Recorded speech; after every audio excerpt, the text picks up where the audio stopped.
اعوذ باللہ من الشیطان الرجیم، بسم اللہ الرحمن الرحیم۔ اس سورہ کا نام البروج ہے اور یہ اس کی پہلی آیت میں ہی مذکور ہے۔ یہ سورت ایک رکوع پر مشتمل ہے۔ یہ مکہ میں اس وقت نازل ہوئی جب اہل ایمان پر کفار کا ظلم و تشدد پورے شباب پر تھا۔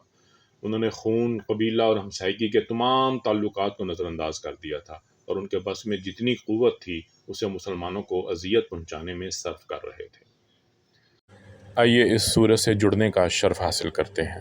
وَالسَّمَاءِ ذَاتِ الْبُرُوجِ وَالْيَوْمِ الْمَوْعُودِ وَشَاهِدٍ وَمَشْهُودٍ قُتِلَ أَصْحَابُ الْأُخْدُودِ النَّارِ ذَاتِ الْوَقُودِ إِذْ هُمْ عَلَيْهَا قُعُودٌ وَهُمْ عَلَى مَا يَفْعَلُونَ بِالْمُؤْمِنِينَ شُهُودٌ وَمَا نَقَمُوا مِنْهُمْ إِلَّا أَن يُؤْمِنُوا بِاللَّهِ الْعَزِيزِ الْحَمِيدِ الَّذِي لَهُ مُلْكُ السَّمَاوَاتِ وَالْأَرْضِ وَاللَّهُ عَلَى كُلِّ شَيْءٍ شَهِيدٌ إِنَّ الَّذِينَ فَتَنُوا الْمُؤْمِنِينَ وَالْمُؤْمِنَاتِ ثُمَّ لَمْ يَتُوبُوا فَلَهُمْ عَذَابُ جَهَنَّمَ وَلَهُمْ عَذَابُ الْحَرِيقِ۔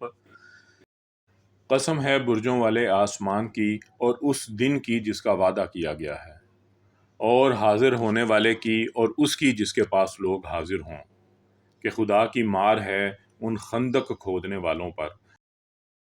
مورخین بیان کرتے ہیں کہ یمن کا بادشاہ ذونواس جو کہ ایک یہودی تھا اور مسیحیوں سے اس کا سلوک اچھا نہ تھا۔ مسیحی اس کے مجبور کرنے پر بھی اپنا مذہب چھوڑنے پر آمادہ نہ ہوئے تو اس نے صاف کہہ دیا کہ وہ یہاں تو یہودیت اختیار کر لیں یا قتل ہونے کے لیے تیار ہو جائیں۔ یمن کے تمام مسیحی جان دینے پر آمادہ ہو گئے۔ بادشاہ نے ایک وسیع خندق کھدوائی اور اس میں آگ جلائی اور جس میں ان سب کو زندہ جلا دیا گیا۔ اس کے بعد اللہ رب العزت کا عذاب نازل ہوا اور بادشاہ کے ساتھ اس کی قوم بھی تباہ ہو گئی۔ اصحاب الاخدود سے مراد بادشاہ ذونواس اور اس کے پیرو ہیں۔ اب آتے ہیں سورۃ البروج کے ترجمے کی طرف۔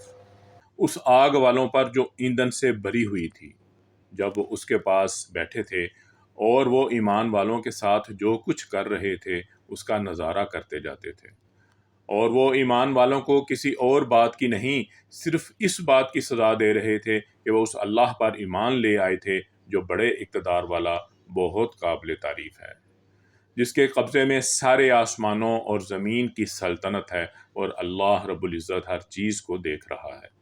یقین رکھو کہ جن لوگوں نے مومن مردوں عورتوں کو ظلم کا نشانہ بنایا ہے پھر توبہ نہیں کی، ان کے لیے جہنم کا عذاب ہے اور ان کو آگ میں جلنے کی سزا دی جائے گی۔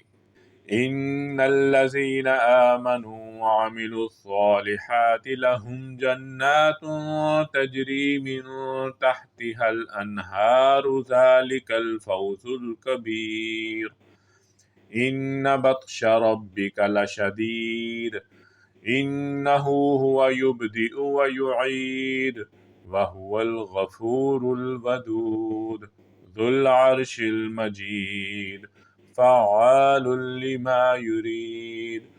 جو لوگ ایمان لائے ہیں اور انہوں نے نیک عمل کیے ہیں ان کے لیے بے شک جنت کے ایسے باغات ہیں جن کے نیچے نہریں بہتی ہیں، یہ ہے بڑی کامیابی۔ حقیقت یہ ہے کہ تمہارے پروردگار کی پکڑ بہت سخت ہے، وہی پہلی مرتبہ پیدا کرتا ہے اور وہی دوبارہ پیدا کرے گا، اور وہ بہت بخشنے والا، بہت محبت کرنے والا ہے، عرش کا مالک ہے، بزرگی والا ہے۔ هل أتاك حديث الجنود فرعون وثمود بل الذين كفروا في تكذيب والله من ورائهم محيط بل هو قرآن مجيد في لوح محفوظ۔ کیا تمہارے پاس ان لشکروں کی خبر پہنچی ہے، فرعون اور سمود کے لشکروں کی؟ اس کے باوجود کافر لوگ حق کو جھٹلانے میں لگے ہوئے ہیں، جبکہ اللہ نے ان کو گھیرے میں لیا ہوا ہے۔ ان کے جھٹلانے سے قرآن پاک پر کوئی اثر نہیں پڑتا، بلکہ یہ بڑی عظمت والا قرآن ہے جو لوح محفوظ میں درج ہے۔ صدق اللہ العظیم۔